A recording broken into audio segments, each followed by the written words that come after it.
Dumating tayo sa Kalingap, may channel na tayo pero hindi pa ganun ka laki, hindi pa ganun ka lakas. Kumbaga yung channel natin parang walis ting-ting lang, no? Hindi pa kaya magwalis ng mga dahon. Ngayong malaki na ang channel, huwag naman tayong umalis.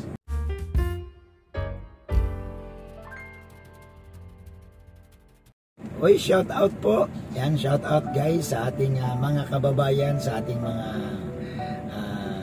kapatid sa Kalingap. Yan, shout out kay Kuya Bal, kay Kalingap Rab, kay Ate Edna. Yan, isang mapagpalang araw po sa ating lahat. Sana po sa ating mga OFW na naway nasa maayos kayong kalagayan, ligtas sa lahat ng pagkakataon. Ayan. So ngayong araw na to guys, ngayong oras na ito, gagawa tayo ng reaction. Patungkol ito sa comment ni Kalingap Rab. Ako talagang nakakatuwa ito si Kalingap Rab kasi sa live ni Sir July Paunil, sa kanyang ninong, abay, ang dami niyang komento. Ang dami niyang comment guys, at ang kanyang comment nun guys, napaka-meaningful. Napaka-meaningful ng comment ni Kalingap Rab sa live, sa live ni July Paunil. So guys, yan po ang ating gagawan ng reaction. Pero bago tayo magpatuloy, sana po sa mga hindi po nakasubscribe sa aking YouTube channel, yan.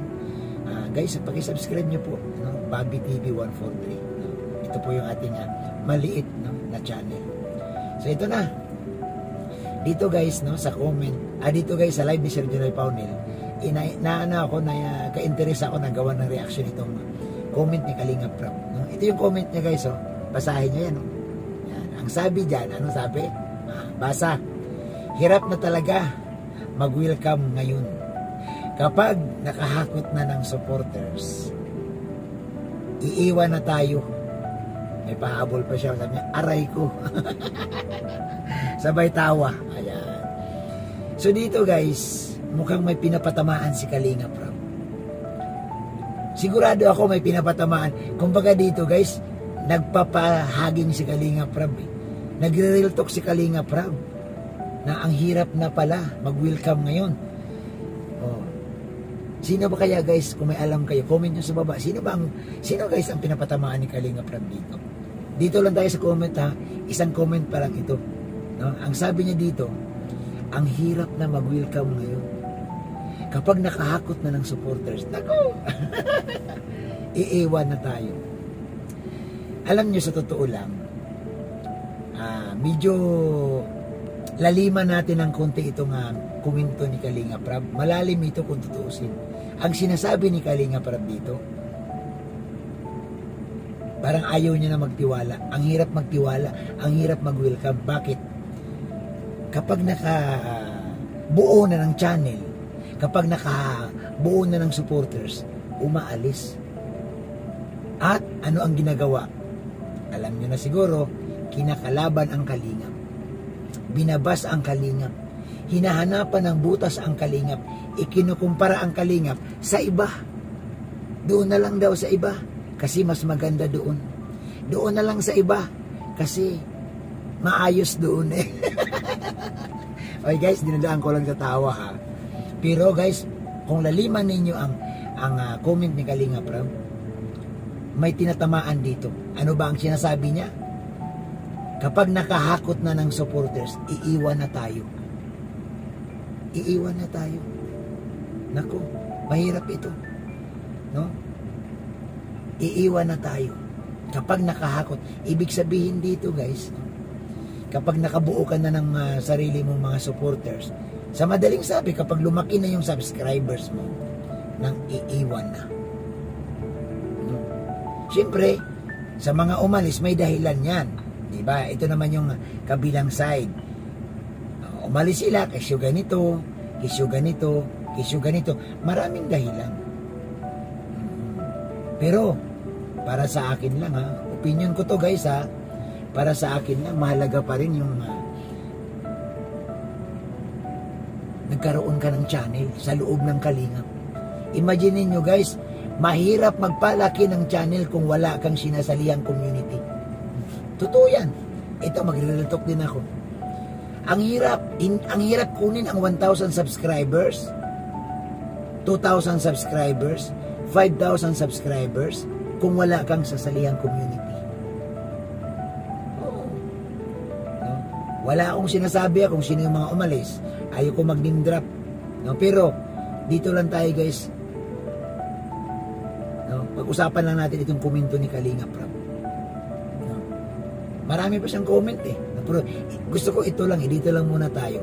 Ano ba ang gusto siya? Ano ba ang pinapahiwatig ni Kalinga Prab sa atin? Parang ginigising tayo ni Kalinga Prab dito na, tika lang. No?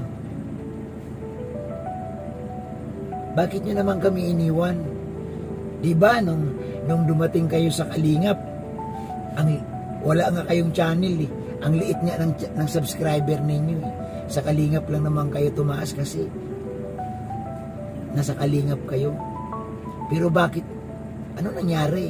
Nung lumaki na ang inyong subscribers, 10,000, 20,000, 50,000, 70,000, 100,000. Ba't nang iwang kayo? Yun naman guys, no, tanong ni Kalinga Prab.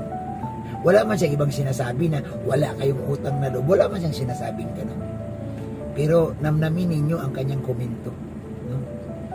Para baga nga, sinasabi ni Kalinga Prab na bakit naman kayo nang iwan? Maliit na bagay, pwede naman pag-usapan. O, di po ba? Kumbaga, yung real talk ni Kalinga Prab, talab na talab ito eh. Kaso nga lamang, sa kabilang side naman, doon sa mga umalis, no? May dahilan din sila. May dahilan din sila. No? Na hindi po natin pwedeng saklawan yun. Hindi natin sila pwedeng pilitin na, uy, ba't ka umalis? Uy, bakit bumalik ka? Hindi pwede. No? Pagdating po sa ganitong sistema, sa ganitong kaso guys, na channel ang pag-uusapan, channel mo yun, karapatan mo yun. Kaso nga lamang, mag-iiwan yun eh ng kasaysayan, no? Dito sa komento niya guys, malalaman natin kung sino ba ang mga umalis, sino ba ang mga nang iwan. Yun yung tanong ni Kalinga Prab, no? Yun yung tanong. Kumbaga parang sabi dito eh, noong maliit pa ang channel ninyo, noong hindi pa kalakasan ang inyong channel, hindi nyo kami iniwan eh. Noong nag-uumpisa pa lang kayo, wala pa kayong supporters, hindi nyo naman kami iniwan. Ngayon na malaki na ang inyong supporters, nang iwan na kayo. Kaya nga sabi ni Kalinga Prab, aray ko. Kumbaga, parang sabi ni Kalinga Prab, masakit yan eh, no? Masakit na nagsama tayo ng ilang taon, tapos mayroon lang maliit na bagay na hindi na pagkasunduan, mayroon lang maliit na bagay na nagkaroon ng hindi pagkakaunawaan, umalis kayo. Naku, oo. Pero guys, no, may comment pa si Kalinga Prab. Parang sa comment ni Kalinga Prab guys, no, siguro alam niyo naman to ha. Sa comment ni Kalinga Prab, ito, basahin nyo, ayan o.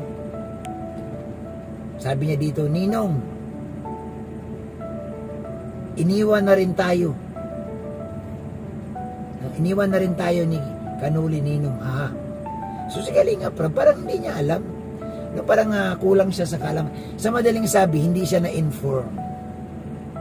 Hindi na-inform si Kalinga Prab. Diba? Hindi na-inform si Kalinga Prab.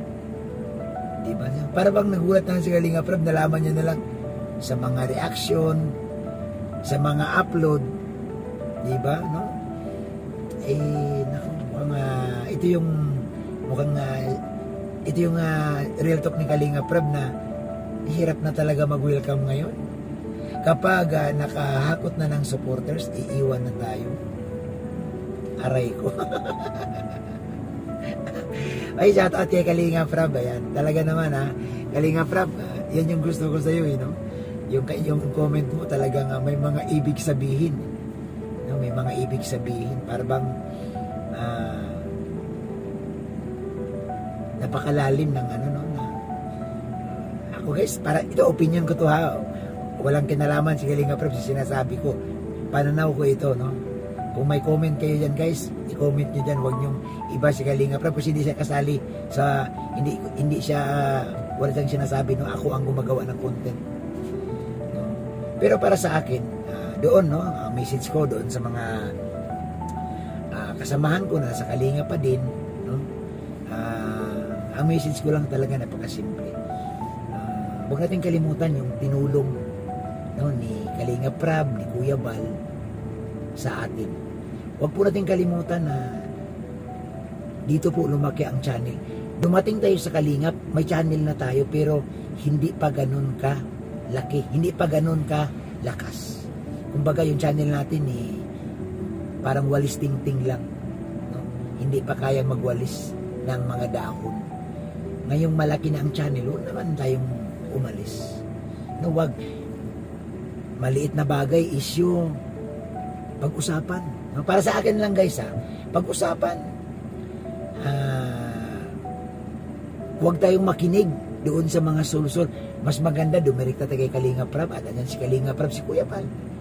Kuya Bal, totoo ba na inaalis mo na ako? Ay, pag sinabi ni Kuya Bal na, inaalis na kita, ay doon ka na.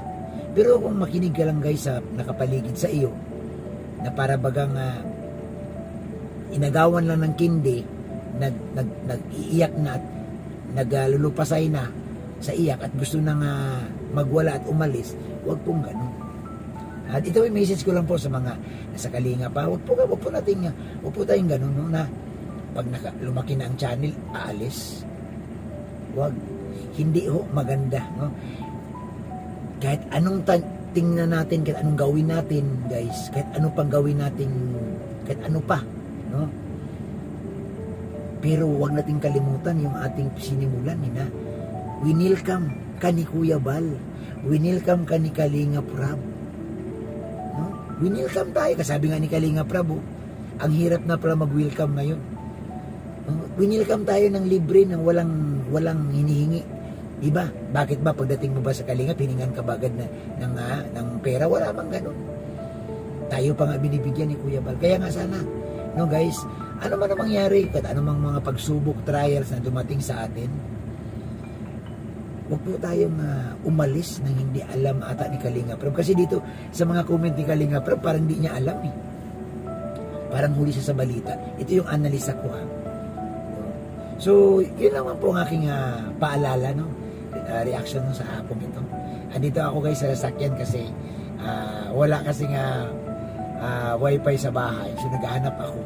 No? Kasi nga, sa amin guys, tuloy-tuloy pa rin ang kumpunin ng mga puse ng kuryente.